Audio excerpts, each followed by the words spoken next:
Welcome to the Wild Card edition of the Steel Scorpion Sports Podcast. Live from San Diego, I'm Jeff Miller. Live from San Jose, I'm Mark Eflin.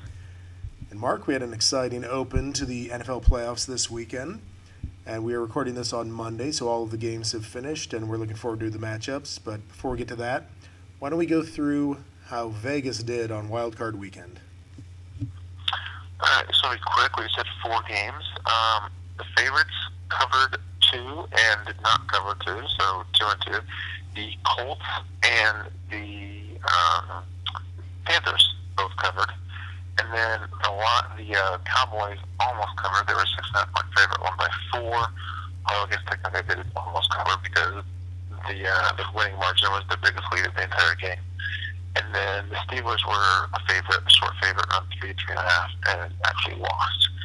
And then as far as over-unders go, amazingly enough, the Panthers-Cardinals had the lowest over-under because neither offense is that great, and one team had their ninth-string quarterback going, but so it was a low bar, but it did go over.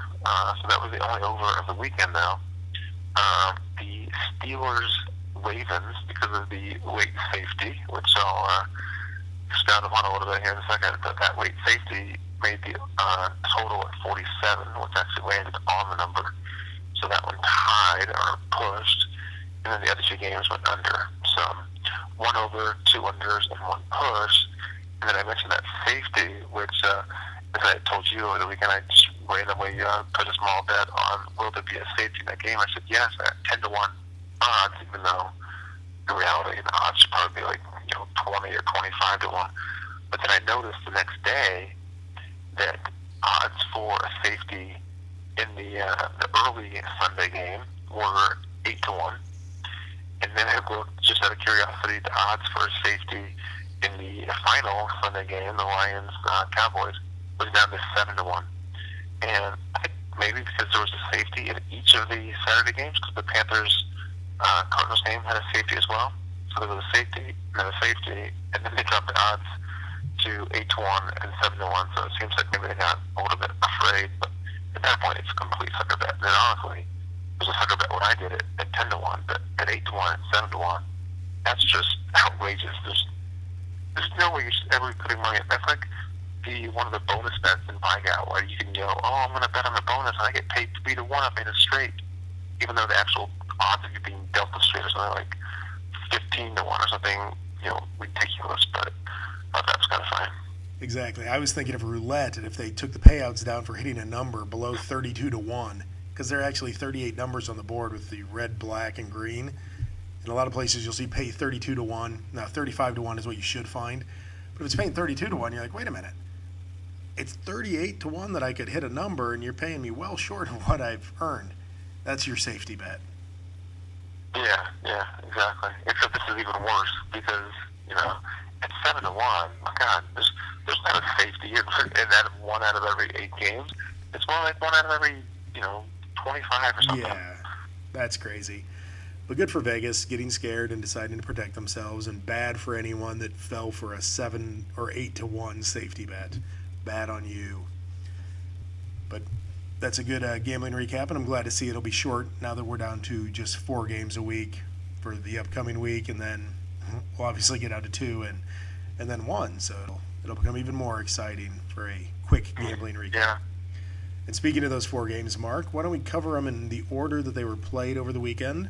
So we started Saturday, as you mentioned, with an exciting game between the Arizona Cardinals and their, I believe it's 4th-string quarterback, Ryan Lindley, not 9th string. It was very nice of you to try and make that assumption. But I think really, if you think about it, it was Carson Palmer, Drew Stanton. They cut Lindley to keep Logan Thomas, so I would make Logan Thomas 3rd. So Lindley is 4th, and somehow he came back and is ahead of Logan Thomas again. Tells you what they think of Logan Thomas now, especially in the second half of that game. They never even thought to put him in. Shows you he must not be ready. But we had that 4th-string quarterback going against the Carolina Panthers, who surprisingly, after falling to 3-8-1 a number of weeks ago, have gone on a tear. They won 4 games to end the regular season. The defense started playing better. The running game came together, and they won the division. So you had a losing record hosting the best wild card team, unfortunately not with a starting quarterback of NFL caliber. And it played out more or less the way I think you and I both predicted it would. Arizona's inept offense unable to move the ball too much, although, to be honest, they got 14 points, which is more than I thought they would, but it wasn't enough. Carolina was able to run the ball, the defense for Arizona wore down, and in the end, I don't think it was an outcome that anyone didn't expect. It was Carolina moving on, and now they get to go up to Seattle. It was the final outcome was, I think, pretty much what people expected. Maybe the way that the game went was not exactly what people expected. Speaking specifically to the first half, the Panthers jumped out to a 10-0 lead. I think the narrative going in was, okay, if the Panthers get out to a 7 or 10 point lead, it's pretty much over because you have Ryan Lindley trying to lead that offense back. And yet the Cardinals let it happen. They were down 10-0 and they were at 14-13 at halftime, and all of a sudden you got to think, well, maybe there's a chance here. Now, both of the Cardinals touchdowns came on very short drives. It was a 30-yard drive and a 17-yard drive, and I used the word drive very, very loosely there. But it was kind of what, I had, talked about as far as, some few key turnovers here and there, and that's what they got. But it did end up losing. And the one thing I was thinking about after the game, with the Ryan Lindley situation and what happened to the Cardinals, because the Cardinals were 9-1 at one point. They were well on their way to maybe even getting home field advantage throughout the playoffs before they lost Palmer. Now, they ended up losing Stanton as well. Do teams in the future need to look more at the third-string quarterback to be prepared, or was this just an anomaly and we shouldn't try to draw too many conclusions and teams should still just focus on their starter and their backup and not worry too much about third string? I think for most teams you don't worry about it, but if you have a quarterback who is your starter who may be injury prone, and let's be honest, Carson Palmer has had a number of injuries, not just in Arizona, he had them in Oakland, he had them in Cincinnati. If you know your starter could get hurt, and then you have Drew Stanton. Drew Stanton has been injured every season he's had to play, hasn't he? At that point, I think you're the Cardinals. You do need to worry about having a third string. Maybe you have to bring a veteran into camp so that you at least get another guy trained on your system. A Kyle Orton type, even though Kyle Orton retired. But, that kind of journeyman quarterback who's better than a Ryan Lindley. You bring him in, you get him used to your playbook, and you're not going to keep him on the active roster, and he's probably not going to get picked up anywhere else. But as soon as Drew Stanton gets hurt or Carson Palmer gets hurt, you reach back out to him and pull him in. Because the Ryan Lindley experiment clearly was not a passing experiment in the eyes of Bruce Arians, I imagine. And we'll see if maybe the Cardinals do something similar to what you just said next year, because it seems like their plan is to bring Carson Palmer back as their starter next year. They signed him to that big contract extension, I think, 3 days before he injured his knee. And then it seems like Stanton, they still plan on him being their backup. So maybe they will spend a little bit more time and effort to get a good third stringer, at least, even if not on the roster, in place in reserve kind of emergency situation. Yeah, it's the kind of like the Matt Flynn situation in Green Bay. Wasn't there a point where he was cut from Green Bay, but then they brought him back after Aaron Rodgers got hurt because they knew he knew the system? That's kind of what I think Arizona better be thinking about for next year, because Palmer could easily get hurt, and I don't even know if he'll be ready for the start of the season, will he? I mean, there's no guarantee. And then Drew Stanton, we know he'll get hurt because he always does. And unless you really buy into Logan Thomas making a huge jump from year 1 to year 2, you need a quarterback in Arizona. So we'll see how that goes, but that's a discussion for another day as we get closer to training camp, and we'll discuss that in the summer. But again, Carolina moving on. Congratulations to them for the victory and heading up now to the Pacific Northwest. Maybe their running game and their defense can keep the game close. It seems against Seattle they've been able to do that, and we'll talk about that more in our projections and outlook for the upcoming week section. But the second game, Mark, I'll let you lead us into that after we were treated to that offensive performance being Carolina and Arizona. We then got the Saturday night game, which luckily had a little more offense to it, and it was the Pittsburgh Steelers without Le'Veon Bell hosting the Baltimore Ravens. Yeah, it seems like, the Le'Veon Bell absence did play a role in this game. The Steelers had 19 carries for 68 yards, a mere 3.6 per clip. the absence of Le'Veon Bell from the running game as well as the passing game. Le'Veon Bell had quite a few catches this year, was also good in pass protection. You could definitely feel that they were missing him. When we made our predictions last week, we were both in agreement, and we took all 4 home teams. Even though, we know from history that there tends to be at least one road team that pulls the upset, and sure enough, this was the one. 3 of the 4 home teams won last week. But the Ravens did pull it off, and, a large part of it, I think, due to the absence of Le'Veon Bell, at least would have been nice to see what could happen if they did have him. But then the other half of it is just the Ravens. They played a good game, and they have a good system, a good coach. Harbaugh now has a lot of wins, and I think he's now tied for the most road playoff wins in NFL history, as well as a QB who does well under pressure. And, we saw the run that he went on a couple of years ago when they won the Super Bowl. I think he had 13 or 14 touchdowns with 0 interceptions for that playoff run. So a team that is definitely able to do it, and they certainly played well on Saturday night, and now they've set up a matchup with the Patriots for this coming week.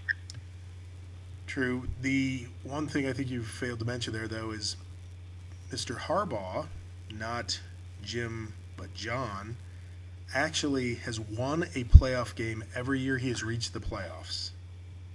Let that sink in for a minute. This is his 6th trip to the playoffs in 7 years as a head coach. He has won a playoff game every single time he has made the playoffs. And this year, he didn't fail to live up to that. He, again, won the first playoff game.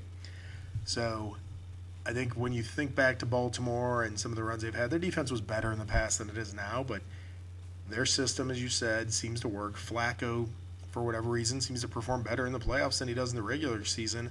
Harbaugh clearly coaches these guys up and gets the team ready for the playoffs, and they don't let the pressure get to them.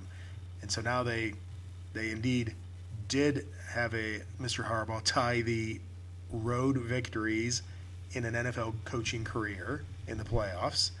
Joe Flacco also has a large number of road victories. I think he's getting close to setting the standard for most road victories by a quarterback.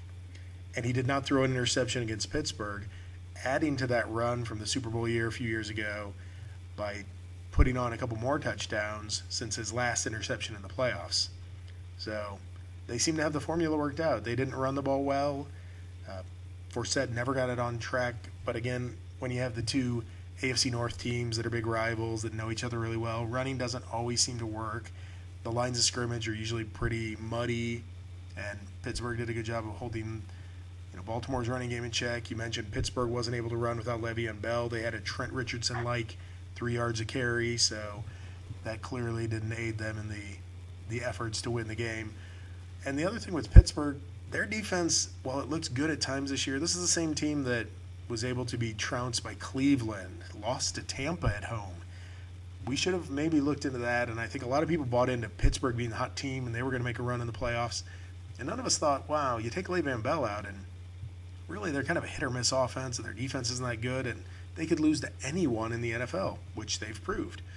So maybe we should have been looking at Baltimore a little closer as the team that might make that big run in the playoffs. And we'll see, as they've now made it again through their first game and on to Foxborough. Yeah, the defense continues to play this way. Against Pittsburgh, they had 5 sacks, forced a couple turnovers. They intercepted Roethlisberger twice, and forced a fumble as well. So they actually had 3 turnovers and 5 sacks.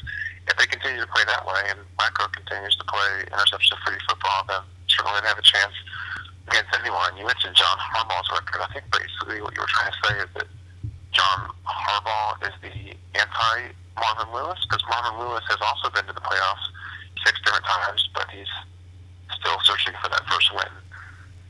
Effectively, yes. But let's not rub salt into the Marvin Lewis wound. But that is a good lead into our first game from Sunday. So after the Ravens were able to knock off the Steelers in Pittsburgh, we did have a road team win. So we went into the Sunday games knowing that maybe both home teams could win, and it would still follow the same formula as past playoffs. And indeed, the Colts hosting the Bengals. The Bengals were without A.J. Green, Jermaine Gresham. Players on defense were dropping like flies before, during, and after the game. So everything was set up for the Colts to win this game. And this is the same Colts hosting the Bengals that we saw back in Week 7, where the Colts, I believe, won 27-0. It wasn't too dissimilar. The game was a little closer in the first half. The Bengals were able to use Jeremy Hill in the first quarter and get a touchdown on the board by grinding it out, and then for whatever reason, Jeremy Hill did not play in the second quarter. And the Colts were able to take a lead into the half. And then in the second half, Andrew Luck made a couple of big plays, rolls out, avoids a sack, throws a perfect dime to Dante Moncrief. The game pretty much ends at that point, but the Colts do tag on a few more points. Vinatieri with nice kicks, a 52-yarder, I think. The ageless wonder, the all-time leading scorer in the playoffs. I don't advocate kickers for the Hall of Fame very often, but I think Vinatieri may be sealing his place in Canton every time he kicks from here on out. So the Colts were able to do enough. The running of Heron, combined with him catching a lot of passes, combined with Luck throwing for 300 yards again. Every game in his playoff career, I believe, he's broken the 300-yard mark, so good for him. And the Colts were able to shrug off an anemic Bengals offense and end up winning 26-10. So good for the Colts. And because of the Baltimore win, it meant that the Colts would not be going to New England, but the Colts would be going on to Denver, which I think from a storyline perspective, this really sets up two great storylines, which we'll talk about in a moment. But Baltimore going into New England, a lot of history there. Indy going into Denver, Peyton Manning versus his old club versus his heir apparent, the guy that kicked him out of town. Wow. I think the NFL and CBS got what they wanted. Yeah, I think they definitely got a couple good matchups, and then Fox got a great matchup as well that they'll be joined over between the Packers and the Cowboys that we can get to later.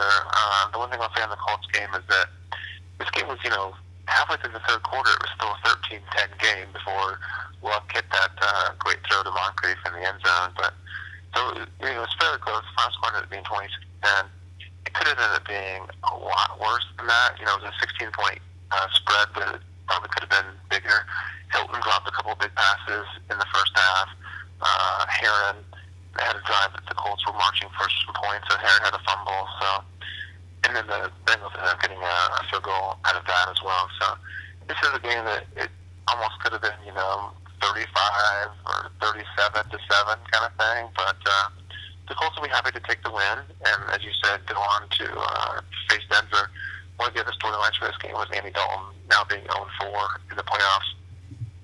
Now, 3 of his 4 losses have been on the road, which, of course, if you're playing on the road, you're probably the inferior team, though not always the case, as we saw with, Cardinals having to go on the road against a 7-1 Panthers team. But this one, I don't think you can blame too much on Dalton. He definitely could have done more, but he was also missing, his top weapon in A.J. Green, also missing Gresham, and then, Jeremy Hill got banged up a little bit in the second half and did return, but also inexplicably did not play at all in the second quarter. So he did what he could, but just with all the weapons that he had missing, it was going to be really hard for him to win this game. You don't think Mohamed Sanu and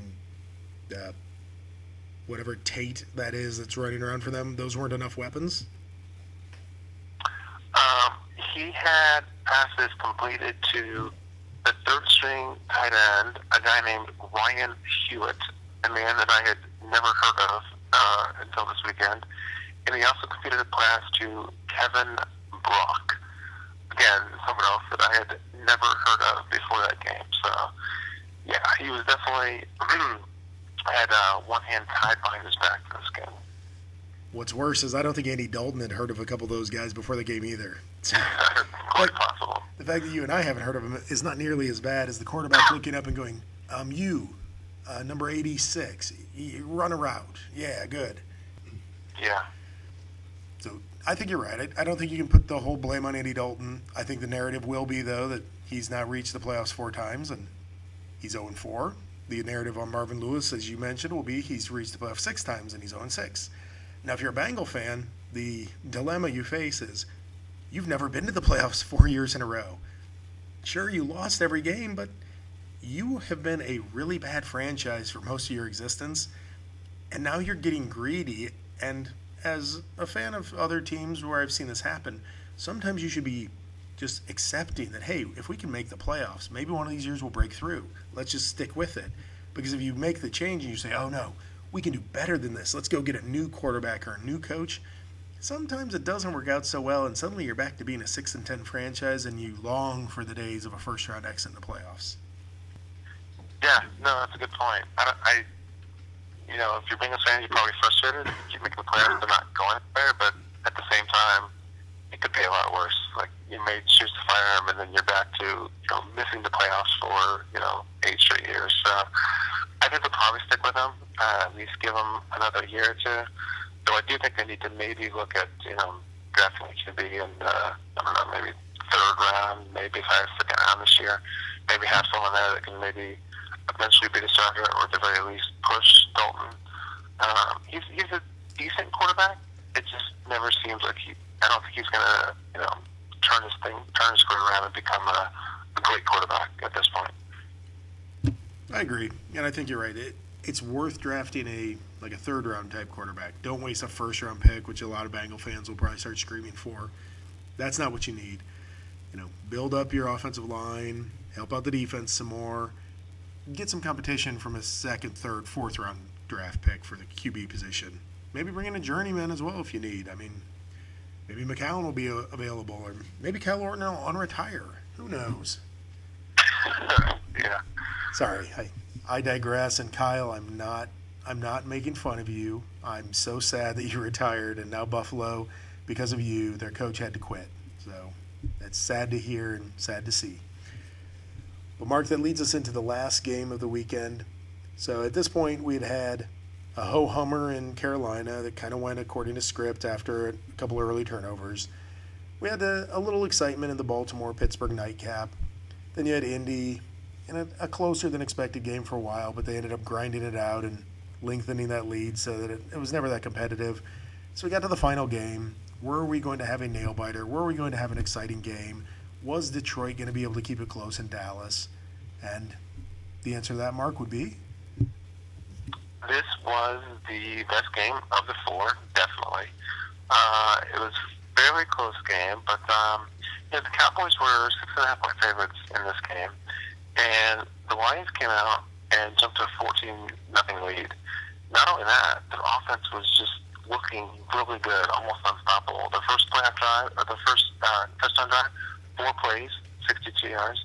Their second touchdown drive, 14 plays, 99 yards. They marched down the entire length of the field. They took a 14-0 lead, and it just looked like, okay, this is the Dallas defense that everyone was expecting at the beginning of the season. Now, a lot of people don't remember it now because the Dallas defense actually did okay during the season, but the storyline going into the season was that this was going to be one of the worst defenses we've ever seen. Not only were they bad last year, but then they lose Sean Lee. And so people were expecting the Cowboys to give up, 35 points a game. That didn't happen. But then when Detroit, scored those 2 touchdown drives to 14-0, things were looking pretty bad. And at the same time, the Dallas offense wasn't really doing a whole lot in the first quarter. It looked like it might actually be a Detroit runaway. Dallas got a long touchdown pass to Terrence Williams, who was actually at the deficit 14-7. It was 17-7 at halftime. You're thinking, okay, they're still in this, they can come back. Now, we can go ahead and jump forward to the play in the fourth quarter that is pretty much the main play that everyone's talking about for this game, the pass interference call. So the Lions have 3rd and 1 at the Dallas 46, midway through this fourth quarter. They were hit 20-17 at the time. The refs throw a flag, announce that it's pass interference, and it's going to be first down for Detroit. Then 14 seconds later or so, come back and say, no flag on the play. Now, it probably should have been pass interference, and it's really unclear kind of how that whole thing happened. There was some miscommunication. There's referees and umpires and back judges that haven't really worked together before as one single crew. So it was, kind of a snafu going on there, made everything look bad. Detroit probably should have had a first down there, and then at that point, who knows?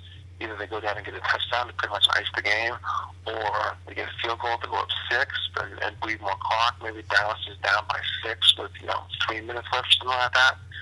The other thing I want to talk about after that play, though, They pick up the flag, and now it's 4th and 1.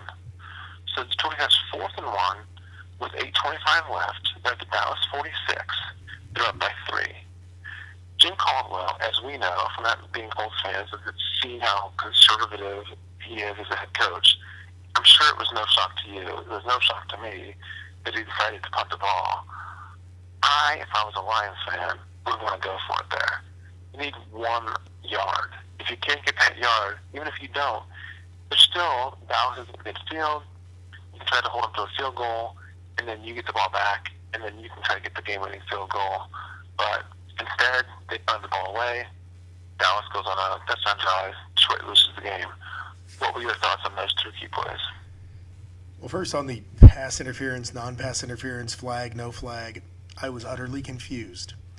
I understand the concept of discussing it and deciding if it is a penalty. What I don't understand is the referee announcing the penalty, announcing the first down, and as you said, it's not 20 seconds later that he's like, on second thought, we picked up the flag, no foul, 4th down. It just seemed rushed and confused, and I was just wondering, what the hell are these refs doing? If you wanted to discuss it, that's fine. Don't make the initial announcement. Say, get the little huddle together and everybody will be like, oh, the refs are huddling. That's fine. But you don't announce pass interference, and then a couple of you look at each other and you're like, yeah, that's going to ruin this game. No, on second thought, no penalty. Now, on your other comment about Caldwell, I was not surprised that he lined up to punt. And honestly, you're up by 3. You're on the road. You do need 1 yard, but Detroit's not a great running team. And Joyke Bell hadn't been great during the game. Reggie Bush at times looks good, but he's, from past history, he's no guarantee to get you 1 yard running. So I don't disagree that they should have punted. I mean, the unfortunate thing for Jim Caldwell is his punter shanks it and kicks it 10 yards. If he punts it as a normal punter would, let's say he kicks it out of the end zone. Well, Dallas has it at the 20, has to go 80 yards to win or 50 yards to try a field goal to tie it. Okay, I can live with that. The 10-yard punt just dooms that whole thought process. Would I have been upset if he went for it? No. I could live with going for it as well, but I understood. Your defense was playing really well. You'd only given up the long touchdown pass to Williams and one other, semi-decent drive the entire game. So why not try and pin him deep? But again, the punt doesn't come off, and then suddenly you're out of luck. So bad luck for the Lions, and for Lion fans, I'm sure they're thinking it's a conspiracy theory against them. The NFL called the ref and buzzed him and said, no, that's no penalty. Nothing like that happened. I think what really happened is you just have a crew that's not used to working together, and they made a blunder by announcing the call originally. Again, just huddle up, get together, decide if it's a penalty or not, and then give us the judgment. Don't announce it and unannounce it. That's what's unacceptable. And with that, Mark, I think we'll move on to our look ahead to the divisional round, okay? Yeah, sounds good. Let's preview these 4 games. We can go in order. The first game on tap for Saturday is Ravens at the Patriots. Now, the Patriots, of course, are the 1 seed. The Ravens are the 6 seed. But these teams have faced off in the playoffs 3 times in the past, I think 7-ish years. Ravens have won 2 of those, and the one that they lost, they almost won. Lee Evans dropping the pass in the end zone, and I think Billy Cundiff, the kicker at the time for the Ravens, shanking a 32-yard field goal that would have sent the game into overtime. So the Ravens definitely have a good history against the Patriots. As we mentioned before, too, they have the John Harbaugh, Joe Flacco, coach QB combination that's done pretty well. But, New England is the number 1 seed for a reason. They have had a week of rest. They've got Brady, they've got Gronk, 7-8 season, and they've got some defensive backs that can maybe shut down some of the Ravens receivers. The Ravens will definitely need to have a better running game than they had against the Steelers. The running game against the Steelers was almost non-existent. The line for this game is Patriots -7. It seems like a lot of people are so far saying to take the Ravens plus the points, just given the history between these 2 teams.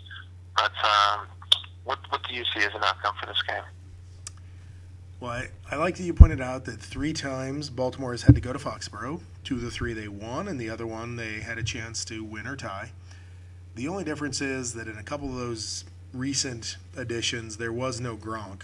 Gronk was hurt. Welker was hurt in one of the games prior to I think he got hurt in Week 17 at Houston, and then they had to go in, and Baltimore ended up winning that game. So this is probably the first time that New England's been pretty healthy to face Baltimore. And Baltimore's defense isn't the same defense. They don't have Ray Lewis. They don't have the inspirational leader. I worry that, as you mentioned, the New England defense, with its corners, with its ability to stop the run, is going to make this really hard on the Ravens.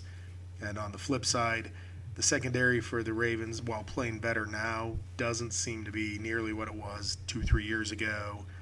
They're going to have to get a lot of pressure out of their base defensive line. Nada's going to have a huge game stuffing the run and getting pressure on Brady up the middle. Because as you know, the way to stop Brady is get pressure in his face. If they can get a push in the pocket, maybe they can make this more competitive. But I think I'm going to see New England trotting on victorious out of this game and awaiting the winner of the other game. Yeah, I think they're likely to win. I think it might be a little bit closer than the spread would indicate. I'm going to say something along the lines of 27-23 New England. I was thinking 24-17. So unfortunately for me, that's right at that 7-point number. So I'll wait to see if it moves down a little before I decide if there's any action warranted. Well, if that's your pretty good score, I would say it's probably a stay away for you. Yes, unless the line moves down to 6 or some craziness like that. Yeah, or you could just money line it. Or I could money line it, and as we all know, money lines always win, right, Mark? Oh, don't even get me started. The curse of the money line. All right, well, that takes us through the early Saturday game, and then the late Saturday game will obviously feature those Carolina Panthers and that energetic offense that they seem to run, going across the Pacific Northwest and visiting the Seattle Seahawks and the seemingly number 1 defense in football again, and an offense that does just enough. So this one will be interesting. Carolina has played Seattle in the last 3 years, and the games all seem to be close. There was a 12-7 game, I think a 13-9 game, and another one I think was somewhere around 14-10. They all seem to be very close games because Carolina can play defense enough to stop the run, which, as we know, hinders Seattle. They want to run the ball. They're not a dynamic passing attack. Wilson is getting better, being able to use his legs and his arm. But if you can stop Marshawn Lynch, you can contain the Seattle offense and keep it close.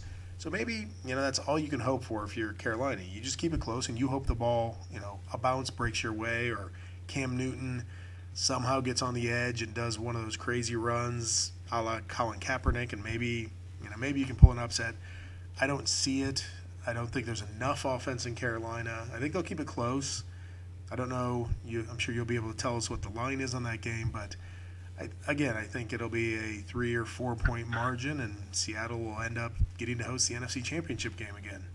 You think that Seattle might just win by 3 or 4 points? Yeah, I actually think it'll be similar to the last 3 times they've played. I think Cam and the running game will keep it close because it's going to be a low-scoring game because both teams want to run, so the clock's going to keep moving. So you're not going to have a lot of possessions. And Carolina's defense is playing well enough that I think they're going to hold Seattle in check to, 20 points. Maybe they get to 14. Maybe they get to 17, somewhere in that range. But Seattle will win. All right, well, you should definitely take Carolina plus the points, and the line is currently sitting at 10.5. Oh, yes. The Panthers have won 5 straight games, but the first 4 of those games in the regular season were against the Saints, Bucks, Browns, and Falcons. In case you don't know what all 4 of those teams have in common, they all finished with losing records, and some of those games were even close. And the 5th game, the playoff game now, was against the Cardinals, who obviously did have a winning record. They were 11-5, but as we talked about, they were 9-1 at one point before Palmer went down. They were a shadow of their former selves with no Andre Ellington, no Carson Palmer, no Drew Stanton even, and Ryan Lindley out there. You could almost even even say no receivers because Larry Fitzgerald is not the Larry Fitzgerald that we've come to know and love over the years. And Michael Floyd has been kind of hit and miss this season. But even though they've won 5 in a row, they haven't really been impressive wins over good teams. Seattle's at home, has had a bye week. We know how good their defense is. We know that their corners can shut down opposing receivers. Carolina doesn't even have that great of receivers. They've got Benjamin, they've got Olsen. They've got pretty much nothing beyond that. I think Stewart and Newton would pretty much need to have career rushing games to make this game close. But as you said, there'll be a lot of winning this game, probably low scoring. I'm going to say Seattle 21-10, which is right around the line. So this is probably a stay away from me unless I go money line. Interesting. No, I think Carolina will keep it closer, and maybe it'll be 21-13, and that'll stay well under that 10 number. So I think you're right. I think I would be in favor of laying a little cabbage on the Panthers there. Yeah, especially you should, if you think it's going to be 3 or 4 in the line, sitting at 10.5. So you should look into that. The over-under is 40, which is by far the lowest over-under of any of the weekend games. But as you mentioned, that's kind of in line with what we expect to have a lot of rushes, which bleed the clock. So, I predicted 21-10, so even that number is well below the 40. And even the other scores you mentioned, 13-9 and 12-7, are well below the number 40. So under might be the preferred play there. True. Good point on that. And yes, the last 3 times they've met, the scores have totaled more like 20, not 40. So I think the under may be the way to go. So assuming that you and I are correct, we will have seen 2 victories by the 1 seeds, New England and Seattle, holding home field advantage and waiting to see who is going to come visit them, which would lead us to the Sunday games. And in the early Sunday game, we would have what I think the Fox was most excited about, with Dallas winning, the Cowboys heading up to Lambeau. And surprisingly, it's the first time Dallas has visited Lambeau in the playoffs since the famed Ice Bowl. So I will mention right now that the over-under on Ice Bowl mentions during the broadcast is 5. Yeah, that's probably a good number, and I think I might even have to go over on that. One thing I'll mention is that I think usually, if I remember correctly in the past, the NFL has tried to split up the 1 seed so they have one of the 1 seeds play on Saturday, the other 1 seed play on Sunday. This year we have both of the 1 seeds playing on Saturday. And I think what's resulted is, these are playoff games. We're all going to watch all 4 of them. But I think Sunday definitely has the better slate of games. Saturday has Ravens, Patriots, Panthers, Seahawks. They could be good games. It could be kind of low scoring.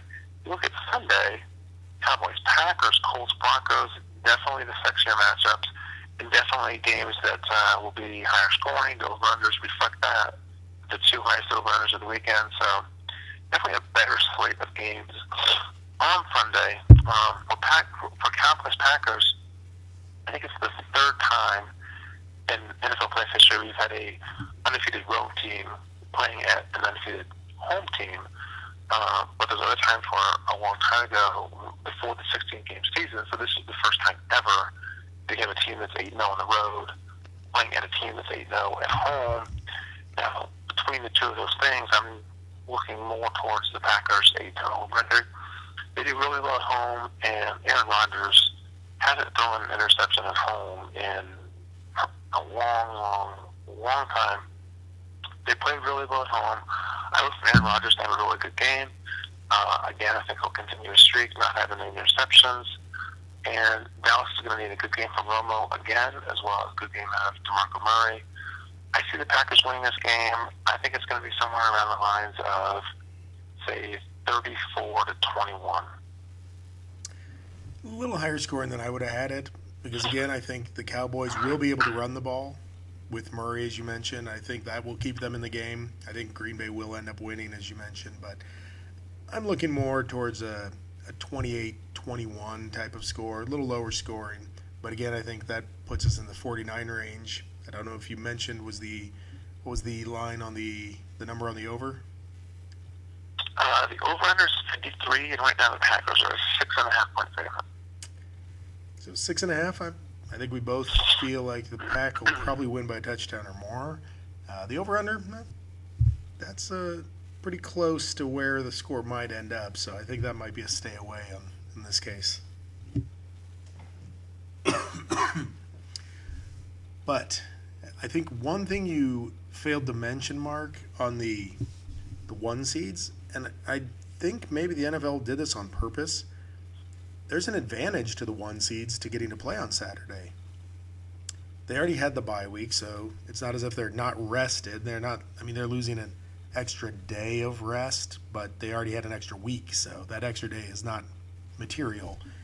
And they get to play on Saturday, and then, assuming you're the 1 seed and you win, you get to wait while the teams are playing Sunday and see who's coming to play you. You're already at home. You get an extra day of rest. I think it's actually a benefit to the 1 seeds to both play on Saturday. And I wonder if this is something we're going to see going forward, although, as many sites and many different Twitter handles are throwing out there, maybe next year we're going to have an extra 2 playoff teams and only 1 team will get a bye, and that'll screw the whole symmetry up. So maybe that will fall by the wayside. But if they would stick with this schedule, I think both 1 seeds playing on the Saturday is actually advantageous to them and something they should be pushing for. Yeah, and maybe I just, have misremembered from the past few years, but I seem to remember the 1 seeds being split up on different days, but maybe this is something they're looking to do going forward. But since you mentioned it, let's discuss it quickly. Peter King mentioned it in his MFQB article this morning. He did a Twitter poll last night. 88% of people, I think there were like 900 responses, said they were not in favor of expanding the playoff field.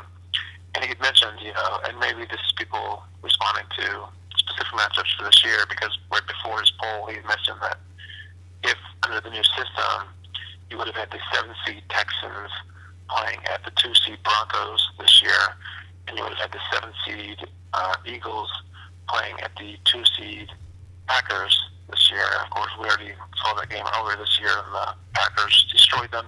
And of course, nobody thinks that Houston can actually go into Denver and win with Case Keenum against Peyton Manning. So whoa. A Case Keenum-led Texans team can beat anybody. Yeah. So maybe that those 2 games kind of skew the results a little bit, but 88% is still pretty overwhelming. What is your thought on expanding the playoff field? It is a blatant money grab by the owners. I know it's going to happen because the owners already see the millions of dollars, because they know if they add 2 more games to Wild Card Weekend, what's the worst thing that can happen?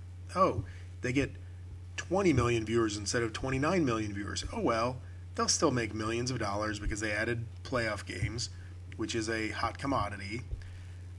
I personally don't think we need it because, again, as you said, adding a team like Houston this year, that doesn't feel like a playoff team to me. Okay, let's say Houston had lost at the end of the season and it would have been Kansas City or it would have been San Diego. There's a reason those teams aren't in the playoffs. They aren't so good that you felt like, wow, we really left out a good team. Philly, yeah, they had a chance to make the playoffs. They controlled their own fate, and they failed miserably. And, yeah, they probably are the best team that didn't make it, but that's the breaks. There's always one team that's probably okay and good enough to be a playoff team that didn't make it. I don't think we need to add 2 more games and take away the bye from the 2 seeds. I mean, you talk about making the 1 seed have an even bigger advantage. I mean, the 2 seed, you wouldn't have had a week of rest as the Broncos to get healthy, or as the Packers. Aaron Rodgers, remember, he trots back out in that game with the calf injury in Week 17. Well, if he's playing for the 2 seed, which he was, I don't know that would it matter at that point. You're like, I'm not getting an extra week of rest if we win this game. What's it matter? Yeah, I feel the same way. I definitely do not want to see the playoff field expanded. I think it's pretty much perfect right where it is. I think it's inevitable. It's going to happen. They see the dollar signs in their eyes, but I think it dilutes it a little bit. I think that, like you said, having a 7th team from each conference, there's going to be years where that 7th team, that extra Walker team might be 8-8 or even 7-9.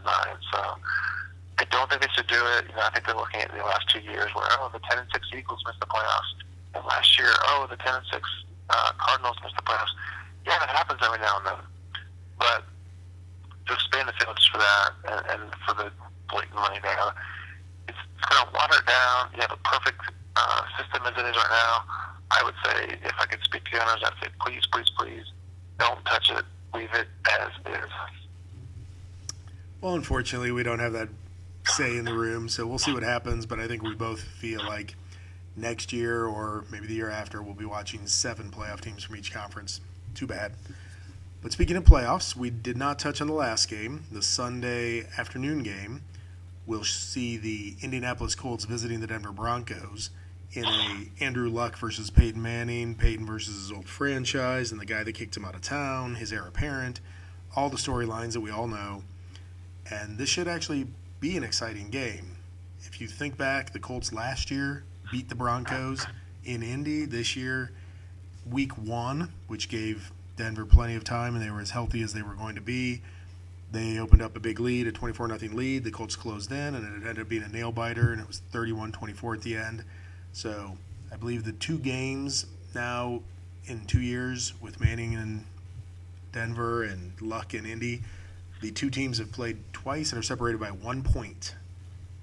So this definitely makes you think should be a competitive game. Denver's defense looked better early in the season. Now maybe they'll round back into form, but late in the season they didn't look great. So Andrew Luck may be able to work some of his magic against them. On the flip side, Manning looked horrible coming down the stretch. The offense looked out of sync. Julius Thomas has done nothing. He's been invisible since I think week 7. Wes Welker has never recovered. This year he's been a shell of himself. So I think versus what you saw in week 1, this is probably going to be more competitive. Unfortunately, I think the home field advantage, the thin air, the travel, the Colts defense not being that good, I think somehow Manning and company are going to find a way to win. But I think it's going to be relatively close. So I'd say it's probably going to be something like 30-27. And unfortunately, as a Colts fan, I think it's 30-27 Broncos. All right, well, the thing that I would say is that, we saw Denver down the stretch become a running team. It seemed like, C.J. Anderson was getting quite a few carries. He was getting all the touchdowns. You'd even asked, as well as some people asking, as far as Peyton Manning's arm strength, is he able to throw the deep ball? I think what the Colts need to do in this game is, make him show that he can throw the deep ball. They need to crowd the line, try to stop C.J. Anderson, and dare Peyton Manning to throw the long passes down the field and see if he can. If he can't, you try to stop the run and take it from there. But if he is able to beat you, if he does come out and he starts, throwing 30, 40-yard passes down the field to Demarius Thomas and Emmanuel Sanders, you adjust accordingly. You back up a little bit and try to guard against that and try to still stop the run as well. But, the Colts traditionally have not been great at stopping the run. They were able to in the second half against Cincinnati because they realized that Andy Dalton had no weapons to throw to. So they said, okay, we don't really need to worry about that as much. We can, stack the line and stop the running game, and it works pretty effectively. So I think they need to try to do the same thing against Denver. And, as strange as it sounds, make the first ballot Hall of Famer prove to you that he still has the arm strength to throw down the field. And, if he does, just accordingly. But I would say, I think we're looking at a final score somewhere around 27-23 Denver. And we did not mention Denver is a 7-point favorite in this game with an over-under of 54. Well, we both think it'll be close, so maybe the Colts are the points are the way to go there. But as the emotional hedge, as we both know, maybe it's just the Broncos' money line is the way to go as our hedge against the Broncos winning. And if the Colts win, you're okay with losing your money. One thing I will say, not to get too technical, is there is a blueprint out there over the last 4 or 5 weeks on how to stymie the passing attack of Denver. So maybe the Colts can look at that. Pagano is a good defensive mind. So it's not just shutting out the running game, but it's running, what's called an under-robber defense. And it takes away all those crossing routes, and it floods those zones, and it makes Manning throw those long out routes, which clearly is his weakness. And honestly, as a Colts fan, you know, he never had the strongest arm. He was never throwing those ropes on, 30 yards on a rope to the out pattern. Those were the throws that he wasn't as good at. He just outthought the defense. So maybe the Colts can pick up on that, and they can flood those intermediate zones and make him try those longer out passes. And those are the ones that seem to flutter now on him. And as we saw in the Bengals game especially, those are the ones that tend to end up in the opponent's hands. Yeah, we'll see how that goes. We'll see if they ever come up with a good defensive plan. But definitely looking forward to the Sunday games. I think the Cowboys-Packers game and the Colts-Broncos games should be a couple of great games, hopefully.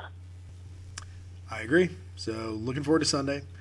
And according to us, it would be all of the top seeds. It would be the 1 and 2 seeds, which means that is not going to happen. Rarely, if ever, do both 1 and 2 seeds advance in both the NFC and AFC. So you and I clearly calling the favorites are a miss. We just have to figure out which one is not going to make it.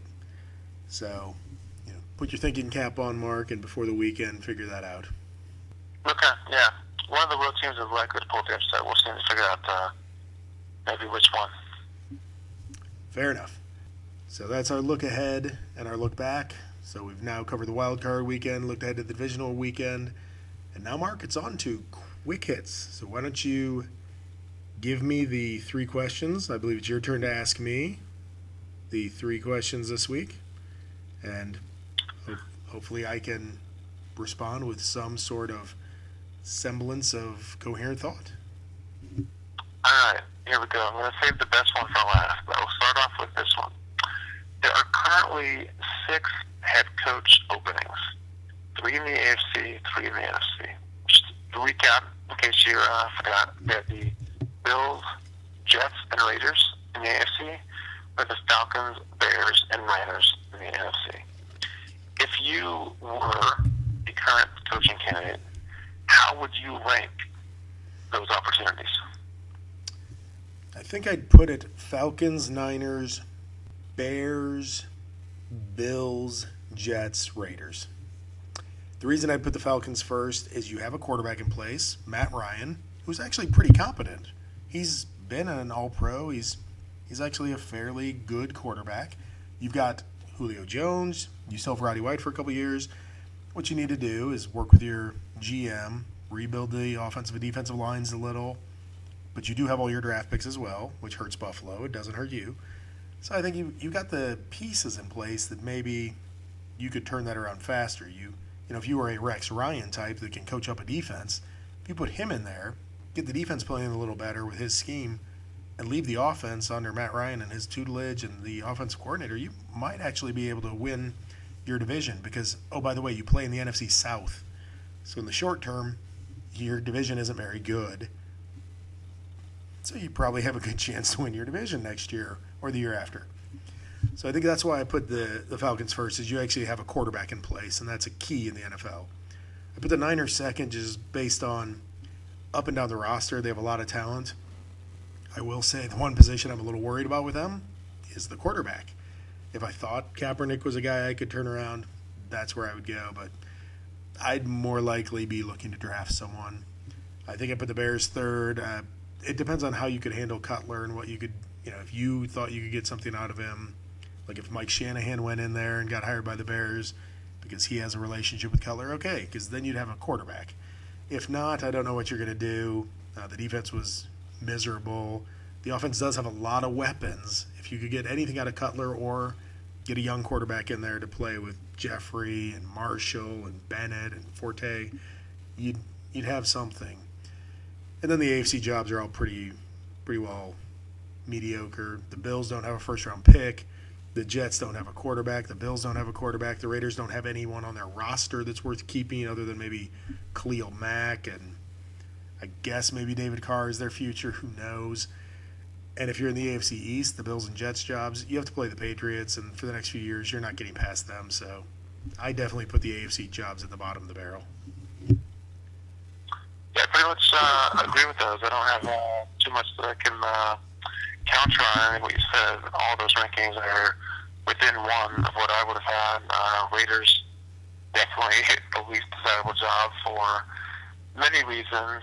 And yeah, I think the NFC opportunities are better at this point. I wanted to put the Raiders at 10th, but you only gave me 6. Yes, or maybe 32nd if we were looking at 33rd. all 30. The second question here, more of a kind of a fun question here. There was talk today about the owner of the Rams building a stadium in LA. Come up with a name for the next LA team, but you can't choose Rams or Raiders. Well, can I use the LA Express, or is that still owned by the USFL? We'll say you can't use Express. Oh, that's too bad, because I loved the LA Express. I'll be honest. Let's see. If you truly had to go with something that made sense, I mean, obviously Lakers makes sense because you're out in LA with all those lakes.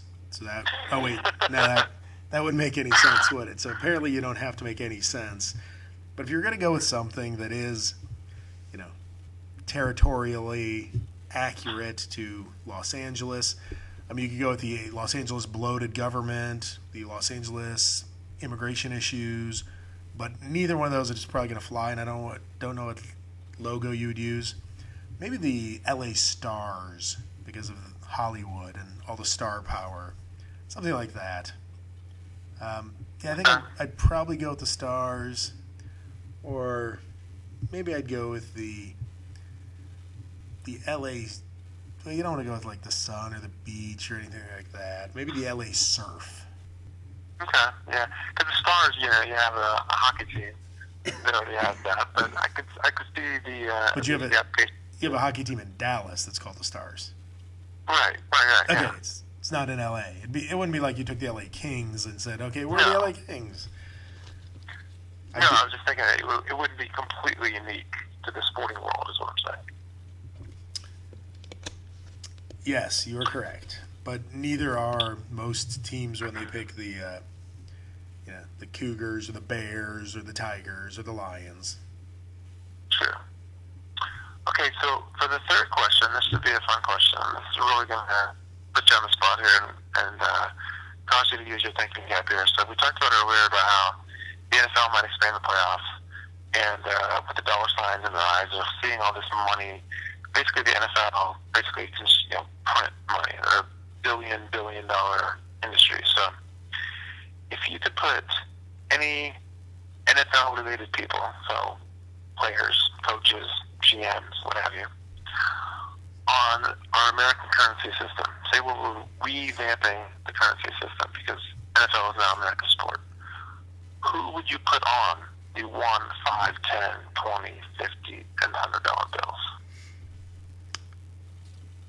I think you'd have to go with some of the more legendary names, similar to how we have presidents on there, and most of them are, long dead, other than maybe Kennedy making it onto a coin after he got assassinated. Beyond that, it's pretty much people from the 17 and 1800s. Now, obviously, football doesn't go back that far, but I think you'd go with something like a Vince Lombardi on the 1, a George Halas on the 5, maybe a Tex Schramm on the 10. If maybe the commissioners and the players would be okay with putting like Paul Tagliabue or someone on the 20 if you wanted to represent the commissioner's office. I don't know that the players would ever want that because they don't seem to love the commissioner's office. I don't know that you'd want any players. I think you'd actually go more with like the owners and the historical coaches that really set us up for where we are today. So guys like Lombardi, maybe Tex Schramm. So that was what I thought. I mean, the famous, maybe Rooney in addition to Halas. There are some of the big old names in there that have been around forever, that are well respected. I mean, if you have a rule named after you that helps minority candidates, I think you could be on one of the dollars. So you're not going to have anyone like Jim Brown, Johnny Unitas, Nope. Montana, Rice? Nope. No players. Wow. Interesting. Going to go historical, and I'm going to go with the old money families that helped establish everything, and that we all, or the old coaches, like I said. Maybe on one of them, maybe like the 100, have Tom Landry with his hat on. The fedora coming down low, that would look good. 'Cause it's got to look good too, Mark. Come on, it can't just be about having Joe Montana on the bill. It's got to look good. So what about Shula? He's the all-time winningest coach. Yeah, maybe. Well, not in love with the idea of him though. He's not. The problem I have with that is he's not old enough. I want the history. I want people from the 50s, the 40s, the 60s. I don't want. I mean, Shula was 70s and all the way through the 80s. I think he may have gone into the 90s, right? Was in a lot of commercials. Those guys are overdone. I want to go back and show the history on the Bills. Similar to our presidents. You don't get, George Bush or Bill Clinton or Barack Obama on a bill. No. You get Lincoln and Washington, and you even get Alexander Hamilton, who wasn't even a president. Okay, all right. Good answer. And then as a bonus question, you asked me this last week to predict the results of the two college playoff games, so I will return it to you this week and ask for your prediction of the first ever college football playoff title game. Well, my first prediction is the SEC will not win the first ever college football playoff title game. So I can't wait to hear all those SEC chants right before the game starts, because I imagine the crowd will still be there, right? Because they knew they were going to make the finals. But after Ohio State actually manhandled Alabama more or less, I mean, it was shocking to watch that. A Big Ten team running through and pushing around Alabama. Didn't seem like that was going to be the way that game played out, especially with a third-string quarterback. But now that I've seen that, you saw also on the flip side, the high-flying Oregon offense got going. Although I have to say, they never looked great to me, which is odd because they did end up winning by like 700 points. But they got some turnovers. They gave them short fields, and they were able to cash that in. But Mariota never looked great. He actually missed a number of receivers, especially in the first half. So it wasn't a resounding offensive performance where you're like, wow, this is the greatest thing ever. It was just, you give them the ball enough times, they are going to score, and they are going to score a lot. So matching that offense and the speed up against Ohio State, I think it's actually going to be a lot closer than people think. A lot of people are already saying Oregon's going to blow them out. I think Urban Meyer may well be the best coach in college football. I think he might have proved that by beating Nick Saban. And Urban Meyer's no stranger to big games. I think he's going to keep this close. Don't be shocked if Ohio State actually pulls the upset. But I think I'm going to go with Oregon winning maybe by 10. Maybe something like 34-24. Oh, okay. So I was expecting, when you said close, I expected you to say, within 3 or 4, something like that. Oregon is favored by, it's bouncing around 7, but it's currently sitting at 6.5.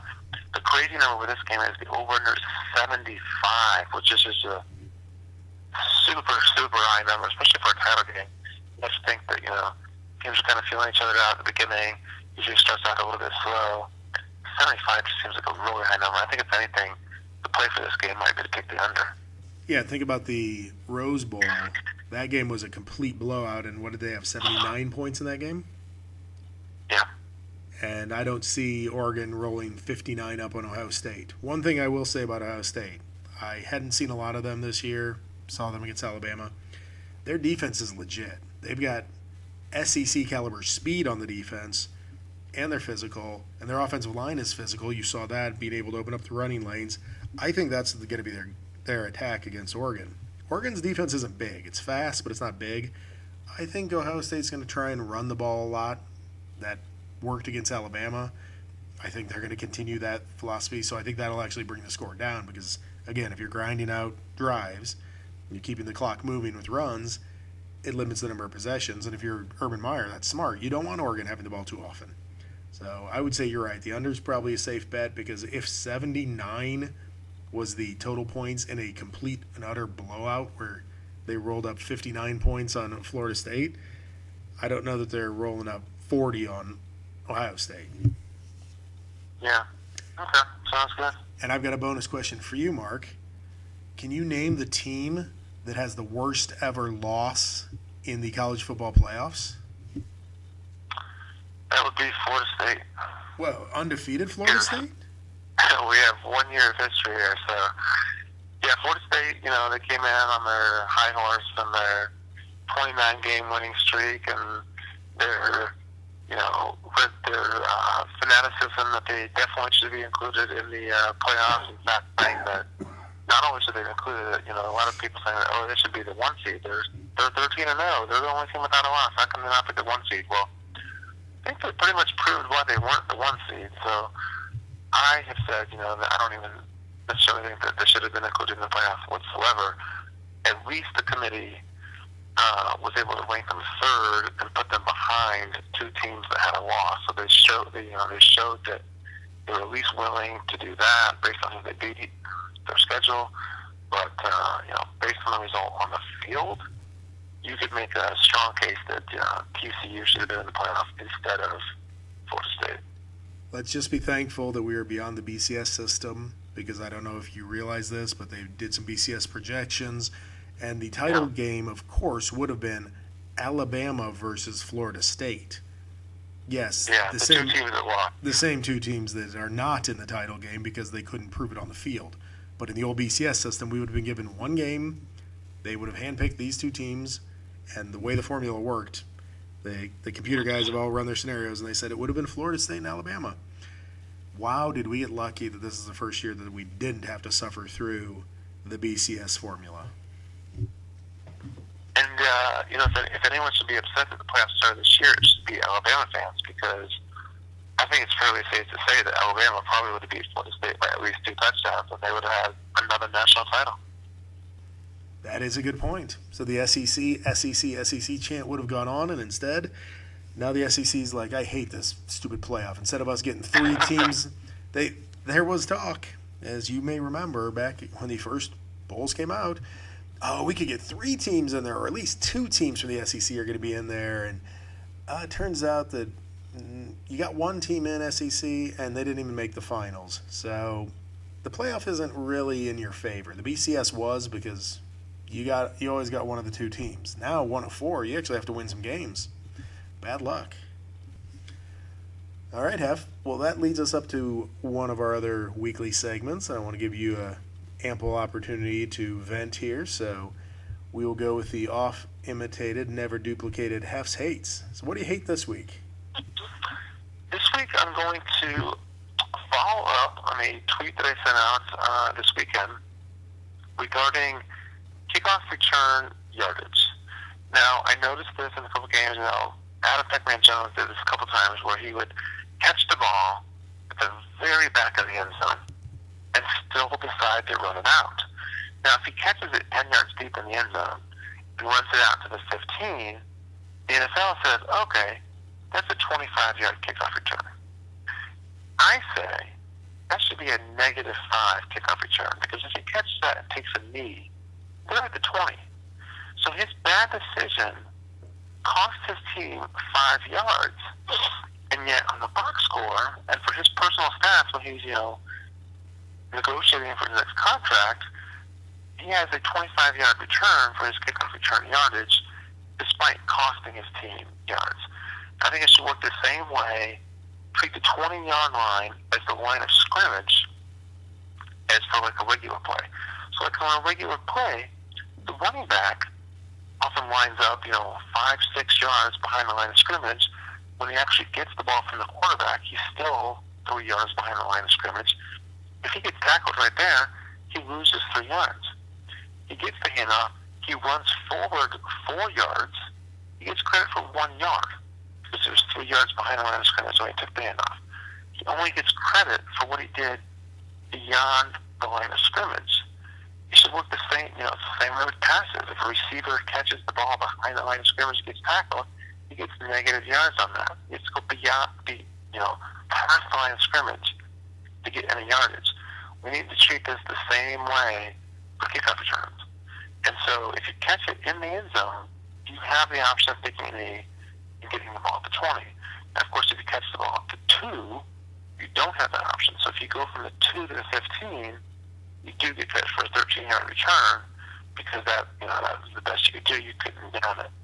But, to give these guys 25-yard returns when they're costing the team yardage makes no sense to me. Agree to disagree. There, that's all I have to say. Agree to disagree. All right. Your logic is impeccable, except for it's so convoluted and confusing, and the negative yardage and everything. It's never going to happen. So, thanks for that hate of the week. But it happens now. It's not like negative yardage is a big concept. You have receivers and running backs and quarterbacks that get negative yardage. Yes, when they run backwards. Not run No. forward. Not when they run No, forward. if I'm the running back and I get the handoff and I run forward 2 yards, but I fall short of the line of scrimmage, I went forward the entire way, but I lost the yard. You went backwards from a pre-established line of scrimmage, correct. There is no pre-established line of scrimmage on the kickoff. Sure there is. It's the 20-yard You're line. trying to set it up as the 20, but it isn't pre-established. So It is. It's in the isn't. rule book. It isn't. So, hey, that's great. That was a wonderful take this week, so I'm very proud of you. At least your hate and the vitriol is really heartfelt. I could hear it in your voice. It is. With that, we'll move on to Miller's Minute, and this week I'm going to take a quick moment to give our best wishes out to Stuart Scott and his family. As many of you, I'm sure all of you by now know, Stuart Scott succumbed to cancer on Sunday. It was unfortunate. This past year he had received the ESPY for the Courage Award. This was the third recurrence of the cancer, I believe, of the appendix for him. Very sad, because I know, Mark, like you, growing up, going to college, we're in the 90s. Sports Center was huge for us. It became, appointment television. First it was Keith and Dan, and then after that, I think it pretty much segued right into Rich and Stewart. There was Kenny Mayne was involved for a while. Steve Levy came in, but that group of guys.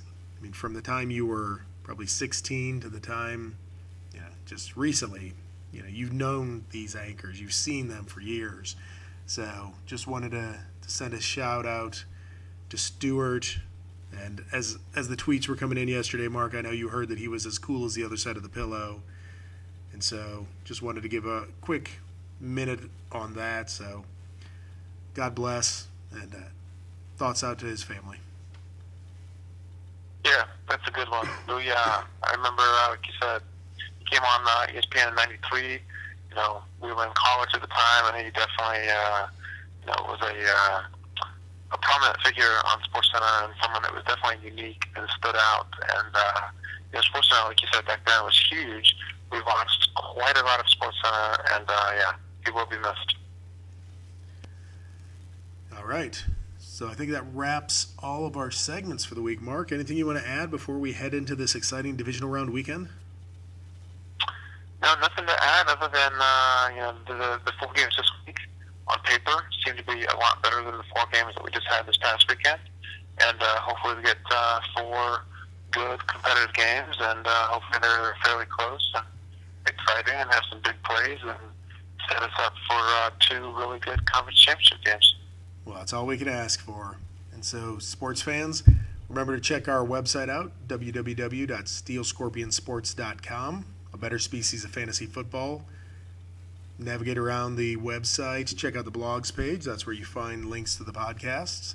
Also, check out our rules and look at the leagues. Think about joining us next year. We definitely think the way we play fantasy football is a better way. So you can read all about that on the website, and hopefully next year you'll join us for one of our money leagues. Also, Mark, in the next couple of podcasts, I don't think next week, but the following week, we will definitely give our primer for Super Bowl betting. So I think everybody should want to tune back in for that, because we will go over prop bets ad nauseum and make sure that you are as armed with information as you could be going into the Super Bowl. So after the conference championship games, check our website again and watch that podcast, because we will go and we will tell you how you're going to make money off the Super Bowl. And it's not off the coin flip. Well, not only that, I'm working on a patent pending method for dominating your Super Bowl squares contest. So we'll see how that turns out. The Super Bowl Squares contest, where you randomly pick a square and the numbers are assigned? The same. That's the one. Yep. Wow, I can't wait to hear this new revolutionary strategy you have. So definitely tune back in the next 2 weeks, sports fans. So with that, I will sign off from San Diego. This is Jeff Miller. And from San Jose, Mark Heflin. We'll talk to you next week, sports fans.